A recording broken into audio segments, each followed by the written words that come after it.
Okay, I think that I don't ever remember actually getting to lecture on blood on Valentine's Day, so that's kind of cool. I was like, do I ever remember? I used to be able to teach the skeleton near Halloween, but now we get to actually do blood on Valentine's Day, so that's kind of interesting. Okay, so the next part of the course is actually going to be over the circulatory system. So we're going to be doing some blood. Then we're also going to be looking at blood vessels and how we regulate blood pressure in those blood vessels and how we shunt different blood to different parts of the body. And then we're going to also look at the structure of the heart. So that's kind of what we're going to be doing for the rest of the quarter. So when we look at blood, what type of tissue is blood considered to be? It is connective tissue.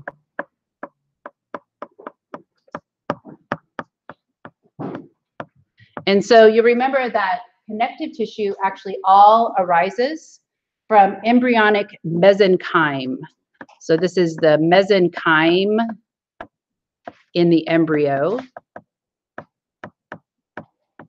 So connective tissue also includes bones, and bones are where the blood is made. So if you remember, the red bone marrow has stem cells that undergo cell division and specialize into the different types of cells that we find in the blood. Okay, so this is also cells within a matrix. So you remember that bone is in a matrix of collagen fibers, but also calcium phosphate minerals. And so what do you think is the matrix in blood? What are the cells found in? Does anybody know? What are the cells found in the blood? Yeah, so the cells, the red blood cells, are located in the blood plasma, right? So the matrix in this case is the blood plasma.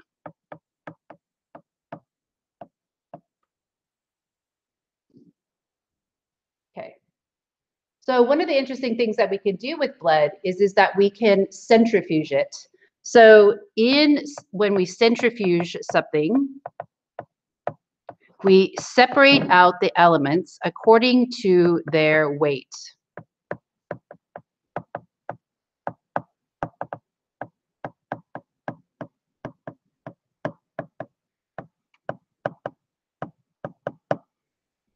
So you can put them in a test tube, you can put them in the centrifuge, and you can spin it.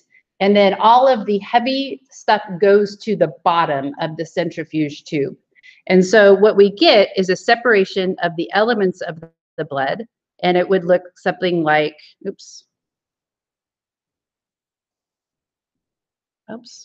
sorry, must have missed it. It looks something like this, okay? So you take a sample of the blood, you spin it, and then we get the different elements. And so here you can see that the one element would be the erythrocytes, and those are the red blood cells. And notice how they are the heaviest, so they go to the bottom of the tube. And on average, we want that to be about 45% of the whole blood. And that is actually what is called the hematocrit value. So this is the percent of whole blood that is erythrocytes.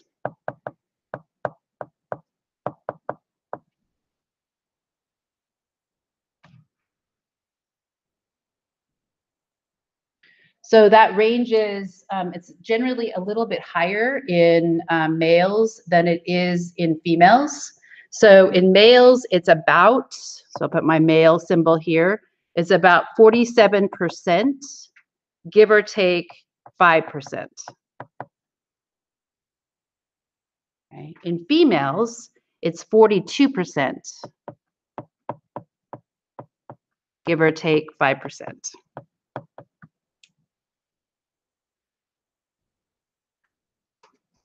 So does anybody remember what is the function of the erythrocytes and why are they so abundant in our blood? they carry oxygen. So we're going to talk about the respiratory pigment that is found in the erythrocytes that binds oxygen. They actually also carry carbon dioxide as the waste product of cellular metabolism. So what would you think if a person lives, say, for example, high on top of a mountain? Is their hematocrit value going to be greater or lesser than average? Greater, right? And the reason is that as we move up, the oxygen becomes less, right? So there's less oxygen. So therefore, we need to have more hemoglobin. So for example, sometimes you talk or you see or you hear about athletes that might go train in Denver, right, which is the Mile High city, and they actually boost their red blood cell count, and then they go to LA to compete in their competition, and they might have an advantage over somebody who trained in LA, because the person who trained in LA is not going to have as many erythrocytes. And so sometimes you also hear stories about athletes' blood doping, which could include giving themselves transfusions. So one kind of illegal way to do it would be to take some of your blood out and store it, and then right before the competition, give yourself some blood. So you would transfuse it and you would boost your blood. That can be dangerous because that increases your blood pressure, because the more blood you have in your body, the greater the blood pressure, but it also might help them over the short period of time of competition. Okay. So that's why the percentage of the red blood cells is so important. So if you are anemic, would you think that that red blood cell count is going to be higher or lower in general? Lower, right? So we'll talk about anemia and the different types of anemia. But anemia is the inability to carry all the oxygen that is necessary for your body. It could also be a lighter color. So it could be pink instead of bright red. And that would suggest that you are anemic. Okay. The buffy coat is very small, and it separates the plasma from the erythrocytes. And this includes it's generally about less than 1%, right? And so these are the leukocytes and the platelets. So let's say that you were very sick and you went and had your blood tested. What might they find about the buffy coat if you're really ill?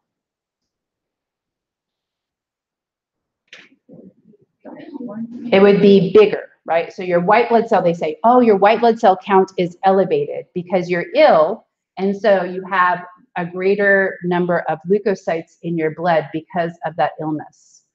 What if you went in and they suspected that you had leukemia? What might that have to do with your buffy coat? Leukemia is actually cancer of the white blood cells. So that would be like you're not sick, but you have too many white blood cells. So that would actually be leukemia, has to do with an increase in the buffy coat. Yeah, so leukemia actually is cancer of the white blood cells. Okay. What if you went in and you had AIDS? What would you predict about your buffy coat? You wouldn't have very much, right? Because the virus, the HIV virus, attacks T helper T cells, and so your white blood cell count crashes, right? So we can tell a lot about the number of leukocytes, the number of white blood cells, and the buffy coat.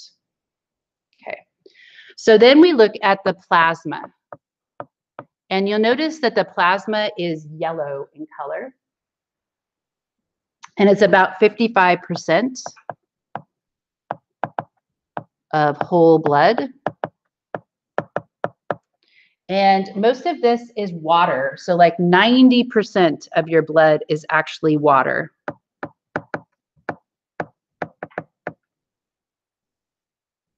The reason it is yellow is because there's proteins in it.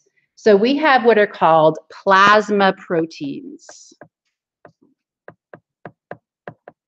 And these are specifically proteins that are found in your blood that are not going to be used as nutrients. So these are proteins not used as nutrients.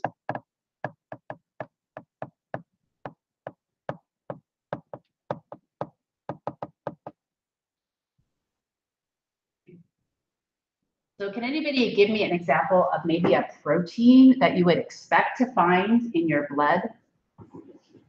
What kind of things does the blood transport? What do endocrine glands produce? Hormones. Hormones, right? So we have hormones.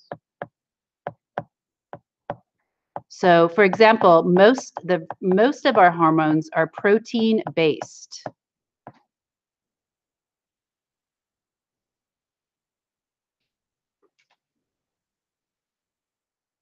However, we do have some hormones that are lipid-based, and so hence they would not be water-soluble. But we have proteins that help to transport those lipid-based hormones. So for example, we have proteins that aid in transporting lipids.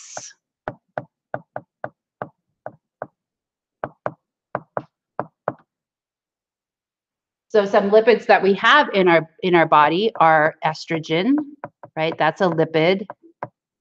It's a steroid. And testosterone. These are water soluble, but they have to be transported in the blood. So they're bound to proteins that help to transport them. Now there's one type of plasma protein that you might have heard of, which is called a lipoprotein. And this can be high density, and hence HDL,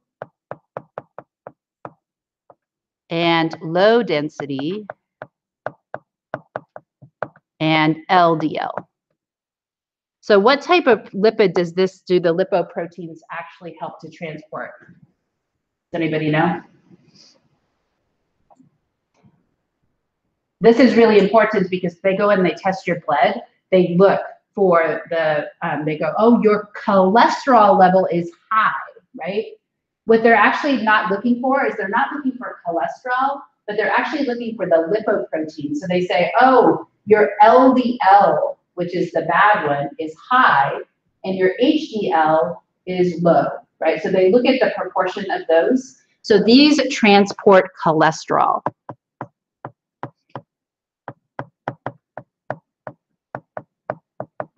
And they used to think that your what you took in your diet, like eggs, for example, are high in cholesterol. That would actually influence the cholesterol levels in your blood and also HDL and LDL. But since then, they've kind of decided that dietary cholesterol is not that significant. And so they put eggs back. You can now, as an old person, you can eat as many eggs as you want, right? Because they're good for you. They have lots of protein in them too. They have lots of cholesterol in them. More importantly, exercise and smoking also influences the proportion, but it seems to be that genetics helps to influence this proportion too. So when I go into my doctor, he says, you have high cholesterol. And I'm like, well, my mom had high cholesterol. My brother had high cholesterol. My sisters have high cholesterol, right? And so they say, oh, well, it's probably a genetic thing, right? So my LDL is elevated, but so is my HDL. So it's kind of a weird situation. Okay, so those would be examples of proteins. Another example of a protein that is really important is albumin. I think that's with an E. Nope, that's I, albumin. And this is about 60% of all plasma proteins.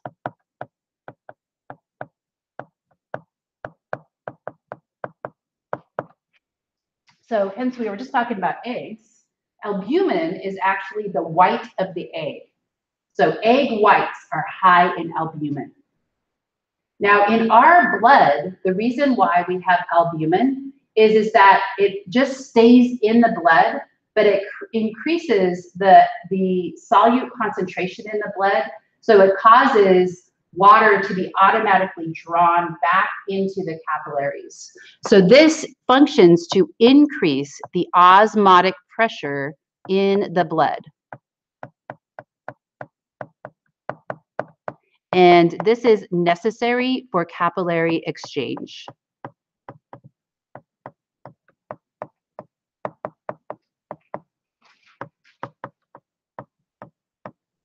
And we'll talk more about capillary exchange when we get to blood vessels. The capillaries are very thin walled vessels where you actually get oxygen and nutrient transport between the circulatory system and the tissues of the body. Okay. So weirdly, we have all this albumin. We do not use it for nutrients. We don't want to break it down and use it to build muscle, right? It's just simply there because it increases the solute concentration and sucks the water back into the capillaries.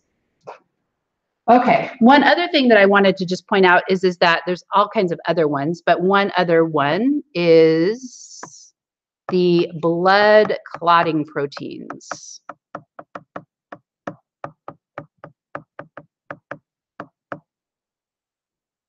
And we'll talk a little bit about these. These are numbered 1 through 13. So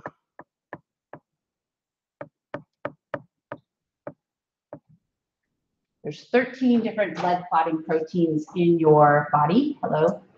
The one that you need to know for this example is the one at the very end of this, what they call an enzymatic cascading event.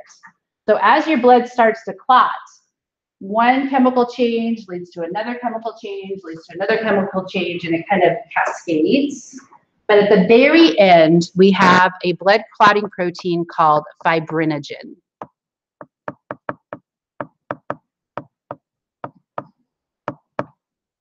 And fibrinogen is soluble in water.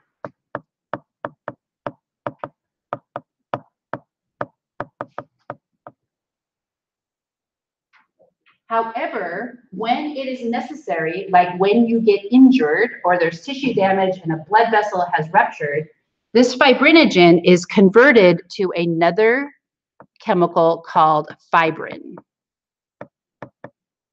So fibrin is insoluble in water.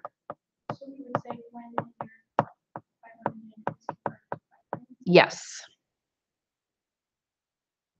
So during the clotting process, fibrinogen gets converted to fibrin by an enzyme that is produced back in that enzymatic cascade. I'll show you images of that when we get to blood clotting specifically. Okay. So just a heads up on this one, inogen, whenever you see this like zymogen or pepsinogen, inogen means inactive. So whenever you see something with an inogen at the end of it, that generally means inactive. And then when you take the inogen off of it, we get the active form. So this is when it's actually doing what it's designed to do, which is aid in blood clotting. Blood clotting is a really a big balancing act because we want the blood to clot when it needs to, but when it clots unnecessarily, then it can lead to really bad things, including death, right? So those clotting factors are super important in how they interact with one another. So homeostasis, that's a huge one, blood clotting. Okay.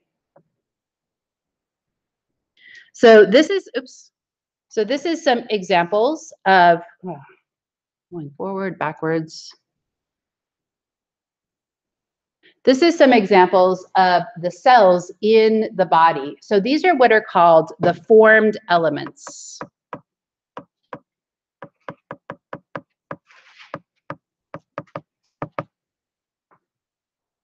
So this means that they are composed of cells or pieces of cells.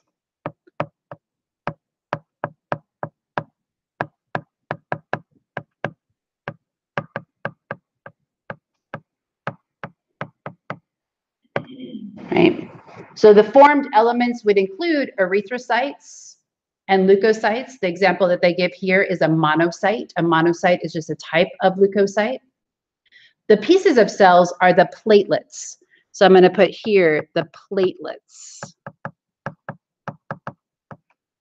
So we have specialized cells called megakaryocytes that actually are produced, and then they break off and they fragment into these pieces. And so here you can see the platelets in between the red blood cells. And the platelets are responsible also for blood clotting. So the platelets produce a chemical. They also help to form the blood clot. As the fibrin comes out of solution, it creates like threads that catch the platelets, and then that's what produces the clot, and that can actually what can produce like the scab, right? The platelets, it's like clot. Okay, so one thing that you'll notice about the erythrocytes is that they are lacking a darkly staining purple center. So what do you think the erythrocytes lack? What do they not have? They do not have a nucleus, okay? So that means that they cannot reproduce inside of the blood. So they have to be produced by cells or stem cells that do have a nucleus. White blood cells, on the other hand, can undergo cell division because they do have a nucleus. So when you're sick, the white blood cells can clone themselves and produce a colony of all one type of white blood cell to go out and to fight the infection. So we're going to talk about the specialized erythrocytes. Okay. So erythro means red. So these are the red blood cells. Cyte means a cell, like osteocyte or fibrocytes, chondrocytes. They lack a nucleus.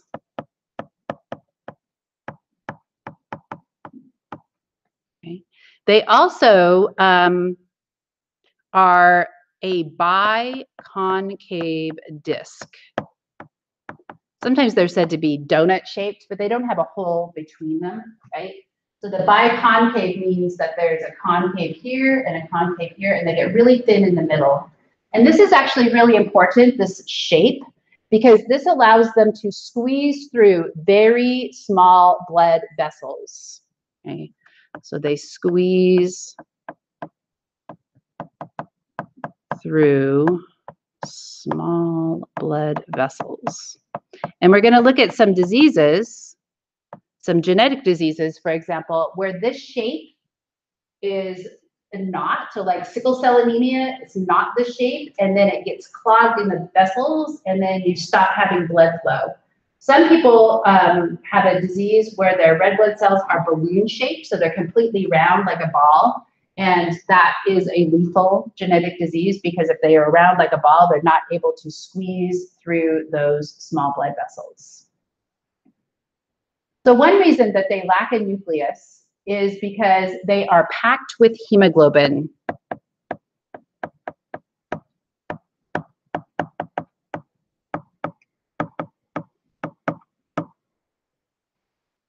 So this is actually the respiratory pigment that binds to oxygen.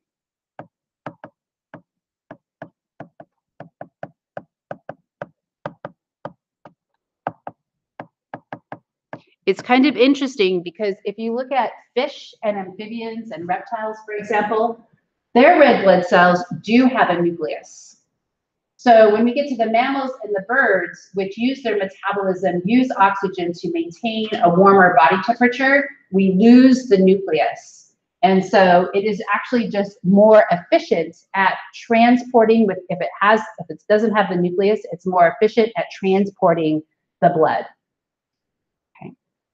So when we look at the erythrocytes, they have a lifespan. They cannot reproduce, right? So can't reproduce. Of about 120 days.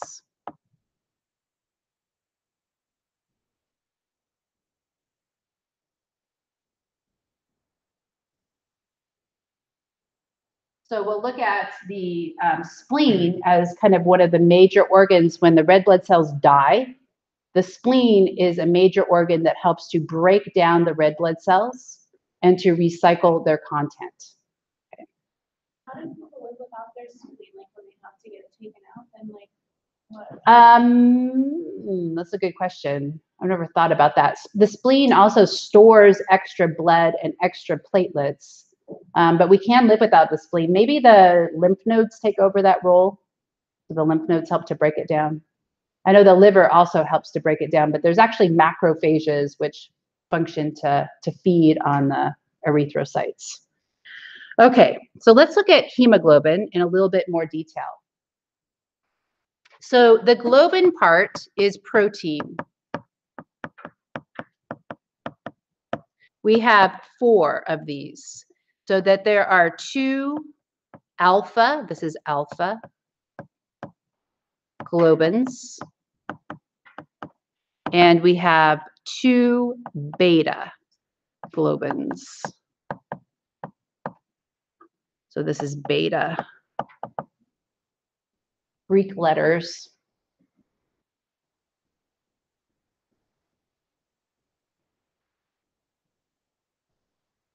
These actually function in binding to carbon dioxide.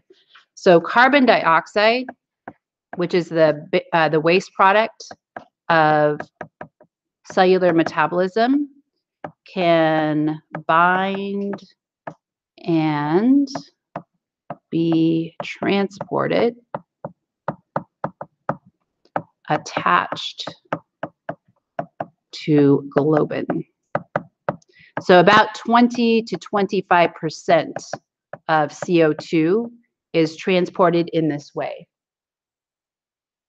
When we get to respiration, we'll talk more about the other way that is transported in solution as a bicarbonate ion.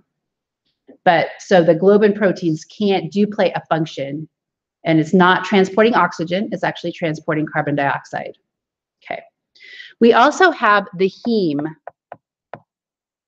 portion, and the heme portion is described as the heme because it contains iron. It's not all iron, but it contains iron. So interesting, this is a mineral, and this is a mineral that we need to get in our diet. So like calcium, we need iron as a mineral in order to transport oxygen, in order to build hemoglobin. Other organisms don't use iron. So like the reason why insect blood is green is that they actually use copper instead of iron in their hemoglobin. So we could have green blood if we used copper. We just happen to use iron. That is a red color when it is oxidized. So think of the red color of rust, for example, with oxygen. Okay. So when we talk about the iron group, the iron binds O2 molecules. And there are 4. So actually I need to say that there are 4 heme groups. Okay.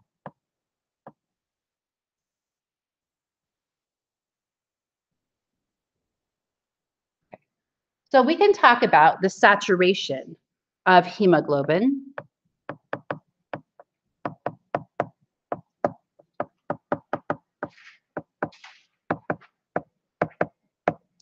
And generally, we want the saturation to be really relatively high.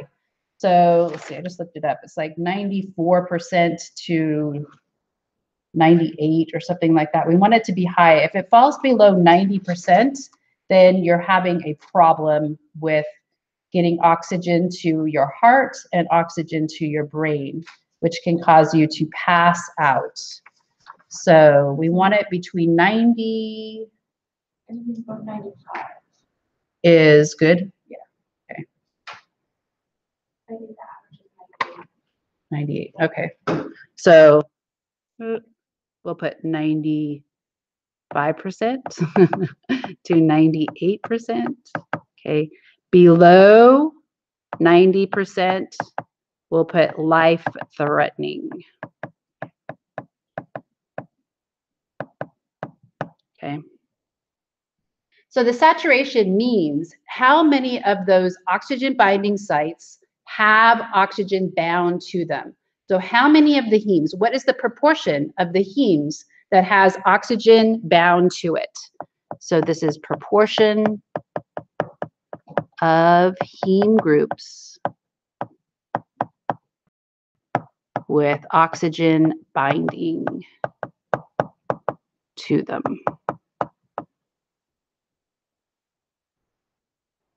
Okay. So what do you do if the saturation of hemoglobin falls below 90%? Yes, so you give them oxygen, right? So what that means is that when they give you oxygen, oxygen is at a greater concentration in the air that they give you, so it is more likely to bind, right? And so people that have chronic obstructive disorders, so like emphysema, their lungs aren't working, they're not getting enough, they start to turn blue, you give them oxygen, that helps. Okay.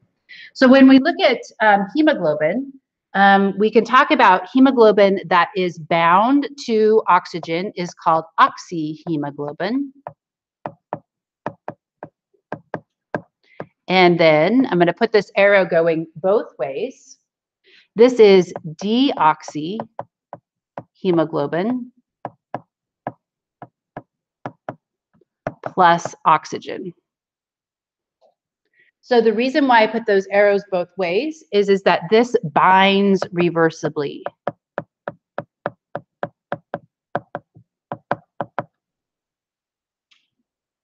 So what that means is it has to pick up oxygen at the lungs, and then when it goes out to the body where the tissues are actively utilizing the oxygen, it has to drop the oxygen off. And so it's quite significant that this is kind of a molecule that behaves differently under one circumstance than in another circumstance, okay? It's also important to realize that the color of the hemoglobin is actually always red. But when it is bright red, this is bright red, and this is dark red. Okay. But you're like, when I look at my veins, they are blue. Okay. That is actually not the color of the blood. It's just the way that light is reflecting through your skin. You see it as blue. But blood is never blue, right? So even in your veins, the blood is red color. It's also deoxygenated blood, isn't it? Yes, so deoxyhemoglobin would be deoxygenated blood, yes. But the reason why the blood is that color is because of the hemoglobin. Okay, so if we look at a diagram of this, you need to be able to identify the globin. Globin refers to the fact that it's a globular protein. You're not going to need to identify the difference between alpha and beta. You can't tell, except in this case, they're slightly a different color, right? It's just that they're slightly different in their sequence of amino acids, so they fold differently. And then the heme groups are located right here, and notice that they are also organic in nature. They have nitrogen in them, and then in the center of the heme group, we have the iron. So you should be able to tell the difference between the heme, the iron, and then the globin part of this molecule. Now, it's kind of interesting because as an embryo and as a fetus, we have a different type of hemoglobin. So, for example, we could talk about the difference between adult hemoglobin and fetal hemoglobin.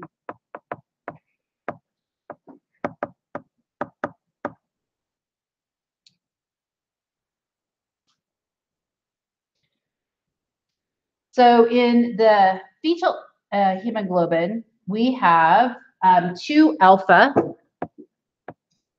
globins.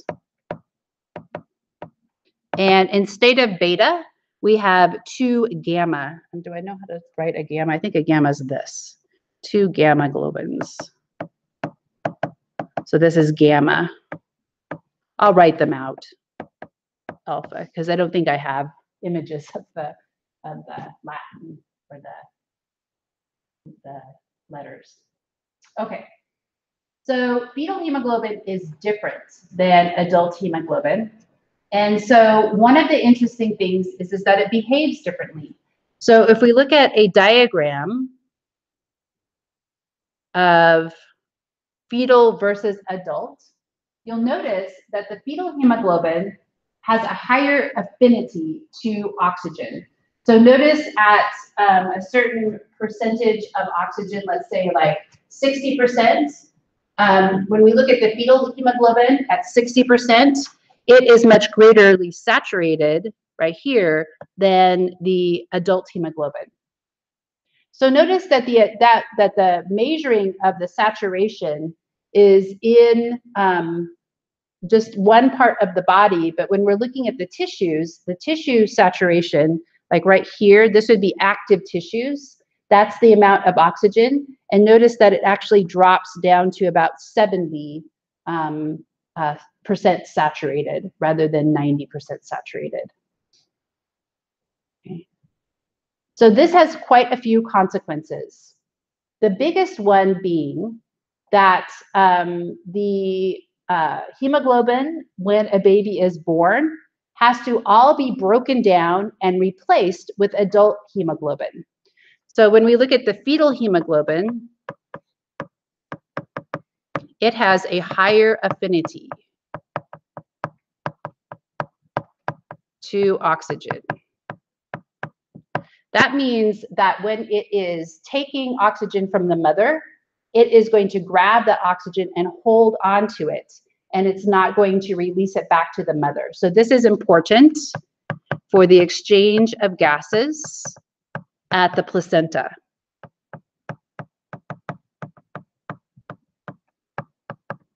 Because the baby gets all of its oxygen in the form of the blood that travels to the placenta, and that gets picked up by blood in the umbilical cord, which is fetal origin, right? For gas exchange of gases in placenta. Okay. So fetal hemoglobin must be replaced by adult at birth.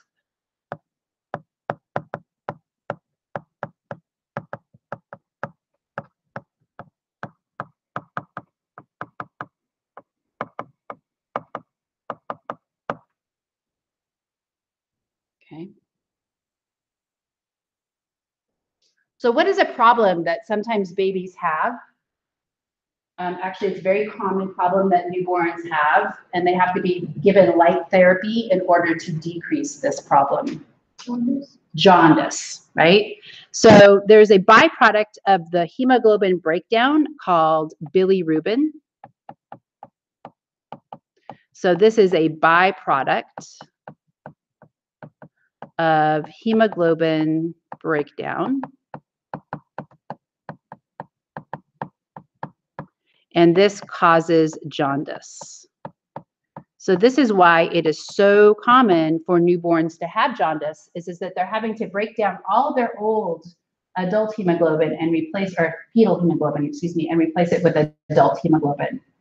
So the organ that takes responsibility for breaking down bilirubin is the liver, because it produces bile from that bilirubin. Okay. So we'll just say that the liver, the newborn liver, can't keep up with bilirubin production. So if it is in the skin, you can put lights, and that light therapy helps to break down catabolism of the bilirubin in the skin. Bilirubin is also what gives your blood, or when you bruise your body, that's the pigment. You probably have seen a bruise that starts out kind of red, then it kind of turns purple, then it kind of turns green, that's biliverdin. And then finally at the very end, it turns a yellow color, that's the bilirubin that's being broken down in the tissues rather than in the liver. Okay.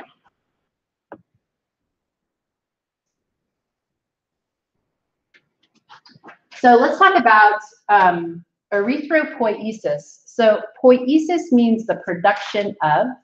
So this is the production of red blood cells.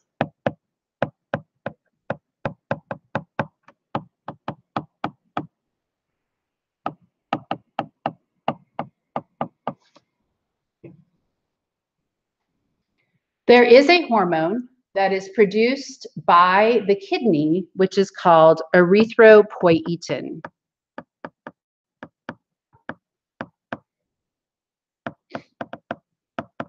This is EPO. Make sure I spelled that oops, there's no I in there. Get rid of that first I. Erythropoietin. So this is EPO. So it's just POETIN, erythropoietin. Okay. So this is actually produced by the kidney. This is a hormone. It's a glycoprotein hormone. It's not a lipid hormone. So it's a protein hormone. Now, if you think about it, the kidney is kind of a strange place to have this produced, but really a lot of blood goes to the kidney because the kidney is filtering blood of nitrogenous waste. And also, because it does this filtration and modification of the filtration, the kidney uses a lot of oxygen. So not only does all of the blood, get filtered by the kidney on a regular basis, but it also needs oxygen in order to produce ATP to modify that filtrate, to reabsorb the good stuff and get rid of the bad stuff. And so it's kind of then therefore makes sense. The kidney is generally not considered an endocrine organ, but in this case it is. Okay. So the stimulus in this case, stimulus is hypoxia. So hypoxia means that there is not enough oxygen in the blood. So hypo means below, oxia means oxygen. So low oxygen concentration.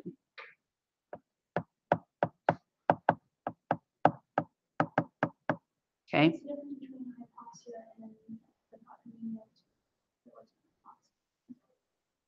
Anemia can be due to not enough red blood cells. So it's a little bit broader because it could be that you have lots of oxygen. It's just that you don't have enough hemoglobin or you don't have enough red blood cells. Yeah. So hypoxia is so that's not enough oxygen concentration in the blood that you do have. So you can be anemic because you've lost too much blood. Okay, that's a good question though. So when we look at the receptors are actually in the kidney. So these are kidney cells. So they detect that. And then the control center is also the kidney.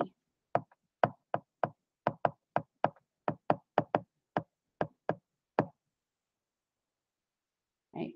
The kidney then produces the hormone, and the hormone is transported via the circulatory system out to the effector.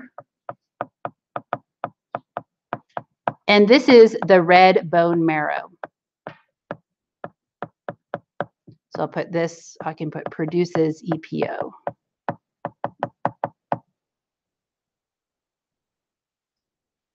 So the red bone marrow contains stem cells that can undergo cell division and can eventually produce enough red blood cells to go back out into the circulation. So when we look at a diagram of this, there's a diagram in your book that shows this. So this just shows the stimulus is the decrease in hypoxia, stimulates the effector, which would be the red bone marrow, and then you get more red blood cells being produced. And so that's a negative feedback mechanism. Okay. So if we look at the hematopoietic tissue, that would be what is happening in the red bone marrow. So in the red bone marrow, we have stem cells. So I'm just going to put the stem cell. And I'm going to put, it goes through various stages until it becomes a reticulocyte.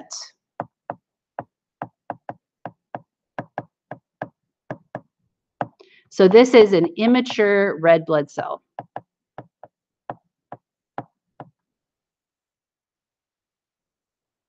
So you'll notice that it does at some stages have a nucleus, and then the nucleus gets ejected. And again, the reason for that is that getting rid of the nucleus makes it so that there's more room to store hemoglobin. Okay. The reason why I mentioned reticulocytes is that this is an estimate of how many red blood cells your body is currently replacing. And so the reticulocyte count is generally about 1 to 2% of all red blood cells. So this would be something that you would measure in the lab. So if you're worried that the bone marrow isn't keeping up with production of red blood cells, and that's why a person is anemic, then you could look at their blood and try to find the reticulocytes. And then you could have a reticulocyte count, which estimates how fast the red blood cells are being produced. So the reticulocyte has already lost its, but notice that it hasn't starting to produce the hemoglobin inside of it, right? And then it hasn't quite got its shape. Okay, so now let's talk about anemia. So there's different types of anemia, and anemia always means that there is not enough, there's abnormal oxygen carrying capacity of the blood. So low O2 carrying capacity of the blood.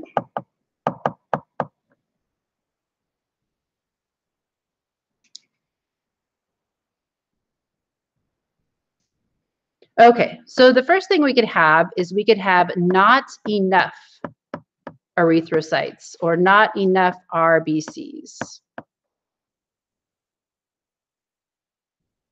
So you could determine that by looking at the whole blood, but also this could also be due to hemorrhaging. So we could have what is called hemorrhagic anemia.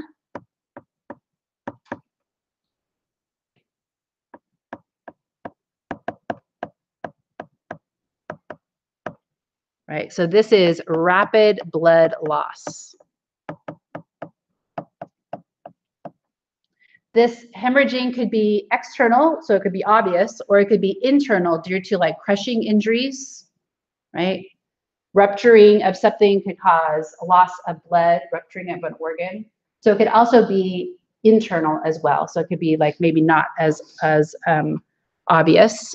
We could also have what is called hemolytic anemia.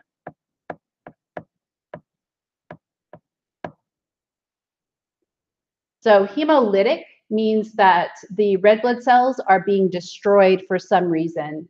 And this can be due to a mismatch between mother and offspring.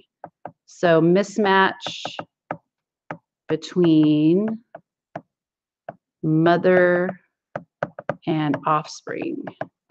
So in the fetus, for example, the mother might start producing antibodies, and we'll talk more about this when we get to blood typing, but they might start producing Rh antibodies that then go into circulation. So when the baby is born, it has hemolytic anemia because the mother's antibodies are still circulating in their blood and is causing the breakdown of the red blood cells. So this is generally in newborns that we see hemolytic anemia. We can also see this in transfusion reactions. Right, so if you get transfused with the wrong type of blood, then your body is then going to attack those blood cells and cause them to rupture, and so you'll get hemolytic anemia. So if I'm type A and I get type B blood by accident, then I will have hemolytic anemia. Okay. We can also have low hemoglobin content.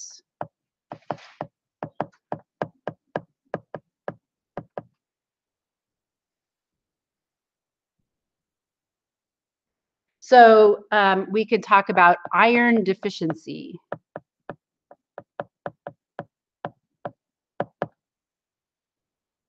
So this tends to be more of a problem in females. So sometimes if you menstruate really heavily, you'll lose some blood and you'll need iron, and you don't have enough iron to produce more hemoglobin. And if you take iron, then your anemia goes away. So iron can be in food too. So like spinach is high in iron. So when you taste spinach, you know, it's got that weird aftertaste that kind of coats your teeth. That's probably because of the high iron content in it. And then red meat, and specifically like liver, which the liver actually of organisms stores the iron. The liver is also high in iron. So in the past, that probably was important. If you were iron deficiency, you could eat the liver of other organisms, right? You might crave liver because of its presence of high concentrations of iron. Okay, we also can talk about what is called pernicious anemia.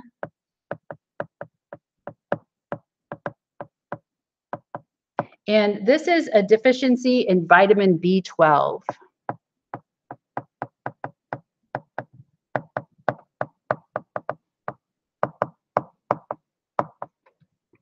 But it is actually sometimes caused because of the stomach.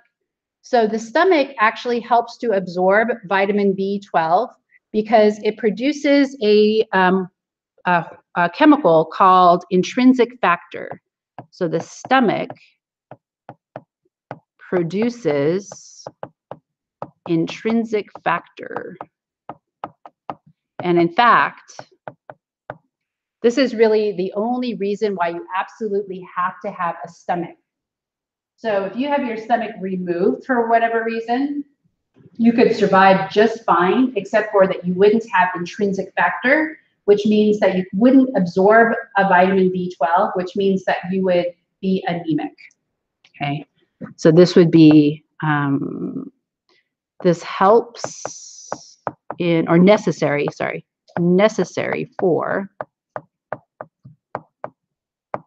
B12 absorption.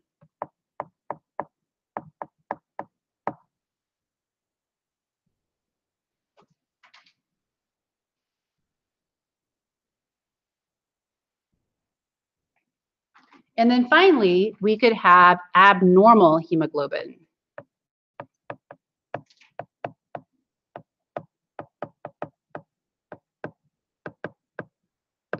So hemoglobin is, the globin part is coded for by proteins, by genes, genes that code for proteins. And so you could have a genetic mutation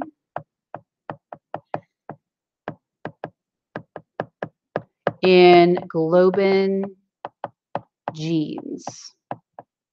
So the globin genes, a mutation in the globin gene can cause a change in the structure of the globin protein so that it doesn't work very well. So the most common one of these is what is referred to as sickle cell anemia. And it is a defect in the beta globin gene.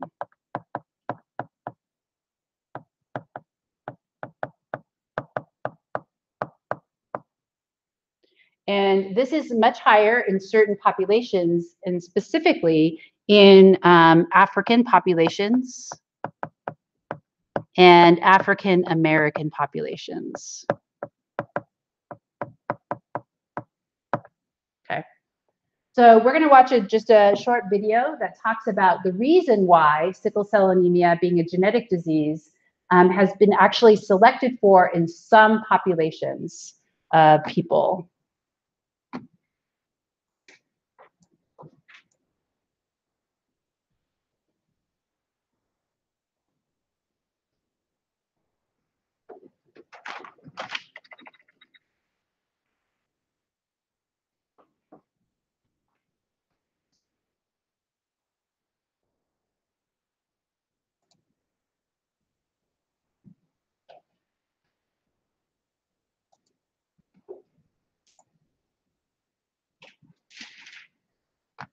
So you want to particularly distinguish between the genetic disease of sickle cell anemia, should have the symptoms of it, and then how it is inherited, but also malaria, which is actually not a genetic disease. It's actually caused by an infection of a parasite.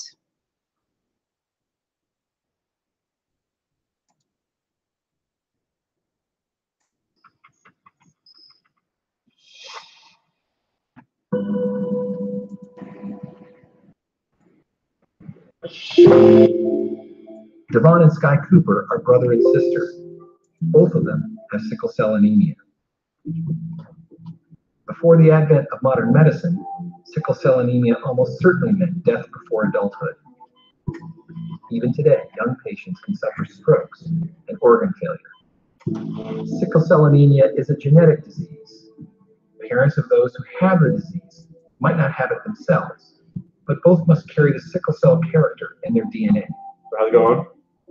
Good. Can I see your hands?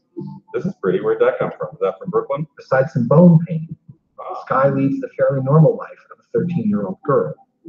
But her younger brother Devon has suffered acute chest syndrome and has already had his spleen removed. So you don't get any more belly pains?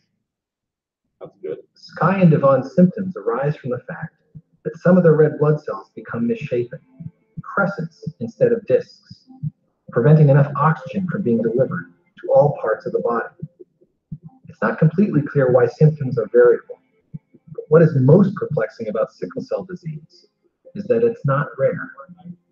So in the United States, we think there are between 70 and 125,000 persons with sickle cell disease. However, that doesn't take into account immigration and other patients or persons coming from other parts of the world into the country. In fact, in some populations, African Americans, for example, the incidence is as high as 1 in 500, astoundingly high for a deadly inherited disease. Didn't Darwin teach us that harmful traits disappear from the gene pool through natural selection? Why is sickle cell anemia so prevalent, and why in particular among people of African descent? The answers to these questions began with a remarkable set of observations from an unlikely person more than 60 years ago.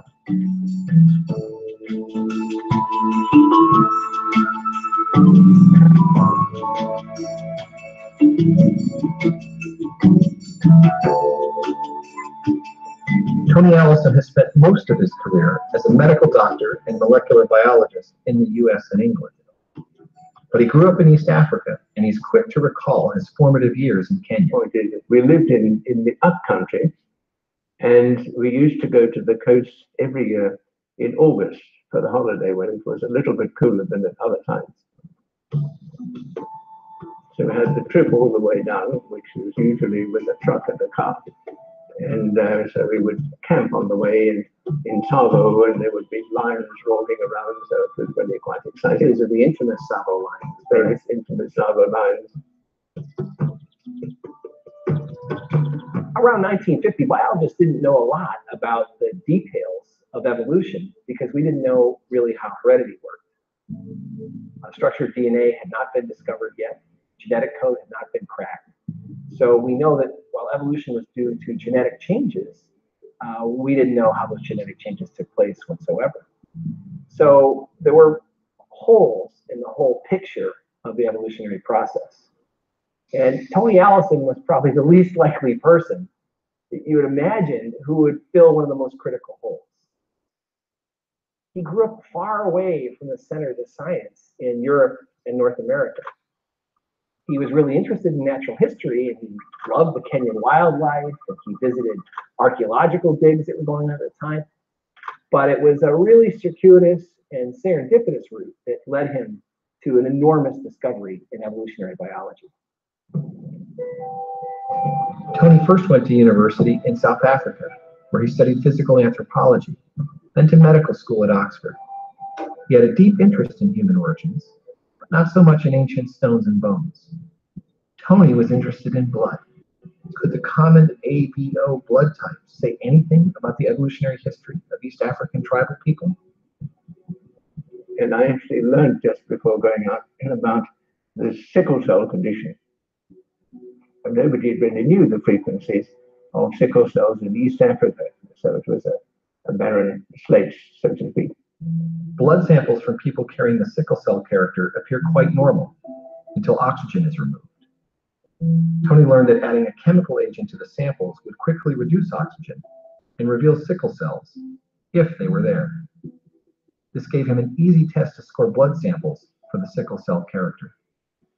What was striking was that you had high frequencies of people carrying the sickle cell character in the coast and near Lake Victoria, and very low frequencies in the high country in between in Nairobi. What could possibly account for such a striking disparity? The sickle cell character was understood to be genetic, not environmental. Tony had grown up in the dry Kenyan highlands, but he knew the warm, moist lowlands were a breeding ground for the Anopheles mosquito that carried the malaria parasite, Plasmodium falciparum. And it dawned on him, the places where there was a really high incidence of sickle cell was where there was a really high incidence of malaria.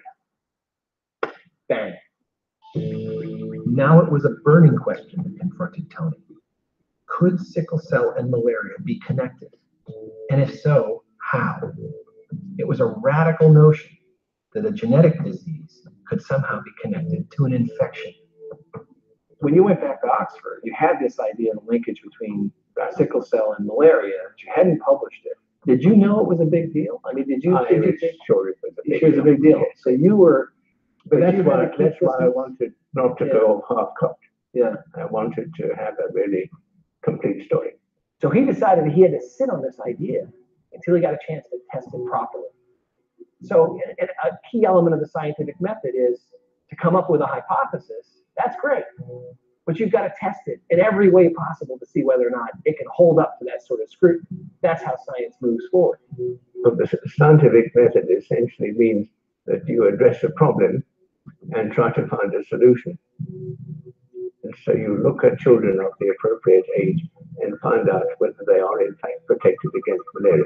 And if that's the case, you predict that you will have high frequencies of sickle cells only in areas where malaria is endemic.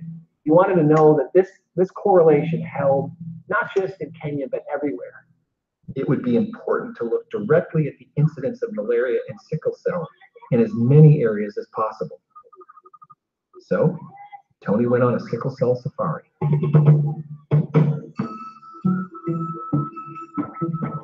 He wanted to gather blood samples from all over East Africa to really test this correlation. And now he was a trained medical doc, so he had something to offer. So he would go into the market on market day and offer to do checkups on children and just take a little finger prick or a little heel prick, a little sample of blood. The first thing he did was look at the malaria parasite load in each sample. Then he tested for the sickle cell character. He found that children carrying the character had a lower parasite count, as if they were partially protected against malaria. And when he examined the blood of about 5,000 individuals, a really massive study, the correlation was really clear. So clear, in fact, that he could really draw a map of East Africa and shade in the areas of high incidence of sickle cell, and they were superimposed right on top of the areas of high incidence of malaria. Bang, that was it. The many samples and detailed maps made it clear there was a connection between sickle cell and malaria. But to understand how sickle cell might protect people from malaria required thinking about the genetics of sickle cell. What happens is that genes are lined up on chromosomes, and one has pairs of them with the exception of the sex chromosomes. And this means that you have two copies. So the copies can be the same or they can be different. And if they're the same, they're called homozygous.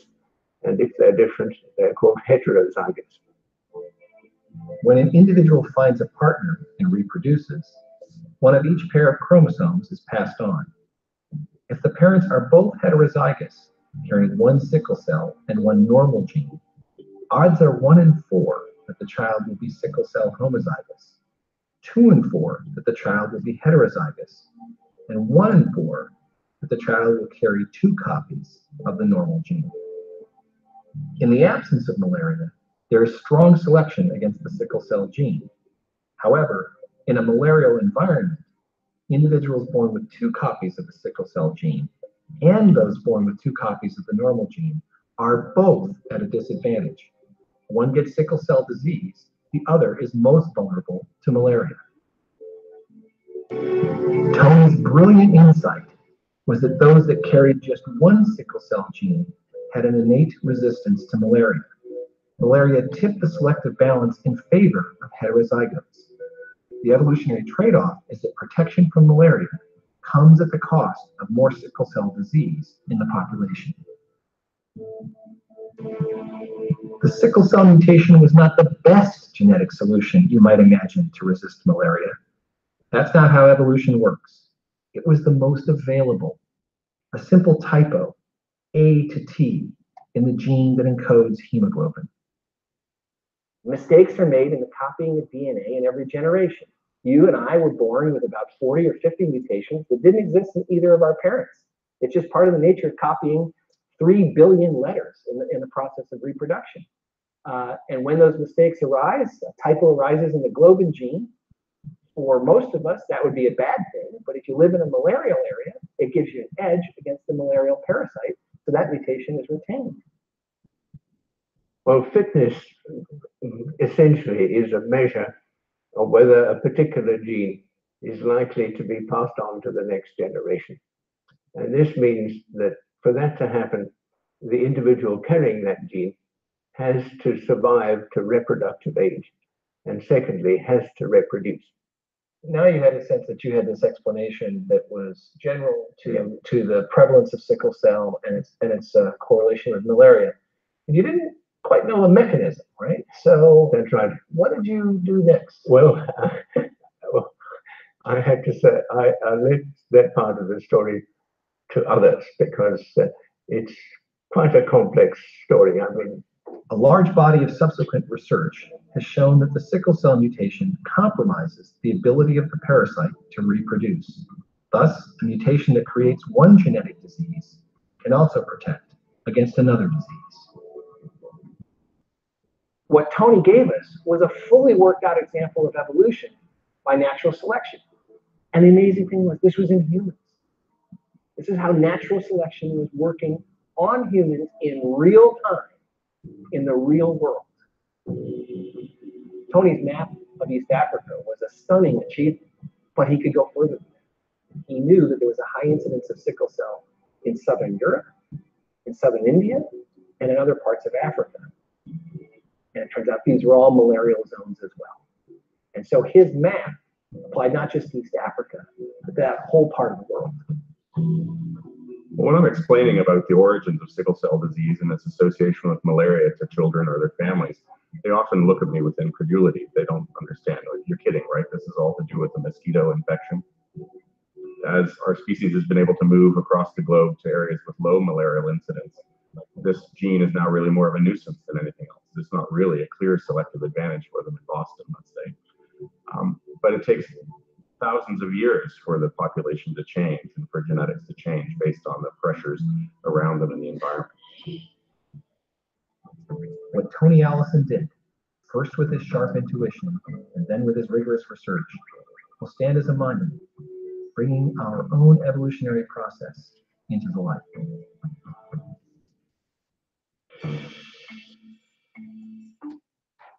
Okay. So what you want to write down there for your notes is that malaria is an infection. And if you carry only one copy of the sickle cell gene, then you are protected against that malaria infection. But if you have 2 copies of the defective gene, then you have the sickle cell disease, which generally, at least in the past, meant that you weren't going to live into adulthood. The reason why the sickle cell protects against malaria is that the malarial parasite, when it invades the red blood cell, it causes it to sickle, and then that sickled cell gets eaten by the macrophages, and so the malarial parasite can't hide in the red blood cells. Are there any questions about that? Okay, so I'll see you guys on Friday at 11 for your lab practical.